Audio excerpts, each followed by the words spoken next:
Hi, good morning. I'm Tom Conkle, the cybersecurity engineer with Optic Cyber Solutions. Optic Cyber Solutions is a registered practitioner organization, or an RPO, within the CMMC ecosystem. As such, we help organizations implement CMMC practices and help them get ready for assessments.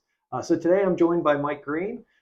He's a cybersecurity engineer at Optic as well. And we wanted to talk or continue our series through continue our discussion through the maturity level 1 practices and helping understand what do they mean and how organizations implement them. So today I wanted to talk about external connections. And specifically, this practice says that we verify and limit the connections to and use of external information systems.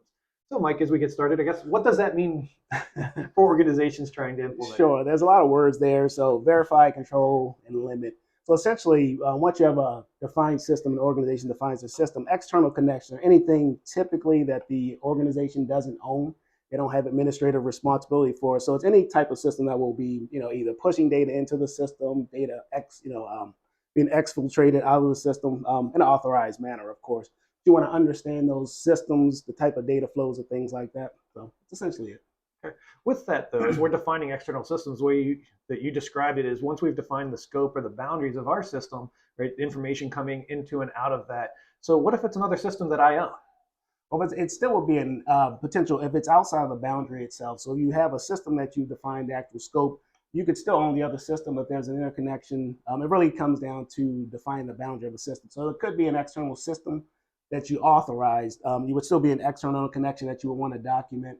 So you would still know, the authorized flow, any authorized APIs or things like that. So you want to know basically what data is coming in, what data is leaving your system, in an authorized manner. Okay. Well, with that, as we're talking about limiting and control the connection, as you help organizations implement this practice, what are the considerations that you're providing them, or things that you're helping them to consider?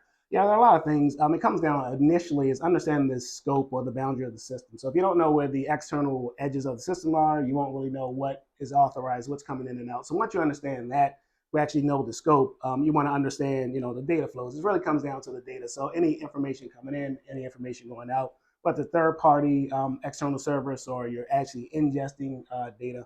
Once you understand the data flows and kind of the edges of the system itself, then you kind of identify what that looks like. And that's usually documented like a data flow diagram, any data use agreements, interconnection security agreements, to kind of have the understanding between your system and any external connection, what that security looks like going through. What type of protocols need to be in place, how the data will be actually flow in and out of the system. So a lot of considerations, but key is having that boundary, actually understanding the scope of the system, so you can actually identify what is external and how it's authorized and controlled.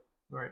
Excellent. I appreciate that. So like we've learned with many of the other practices, then it's about the business need, understanding what are we trying to send, what do we expect from that external system, so that we can understand, are we getting the types of data in the format that we expected to, the amounts of data, and just being able to control that flow. So, yep, that's true.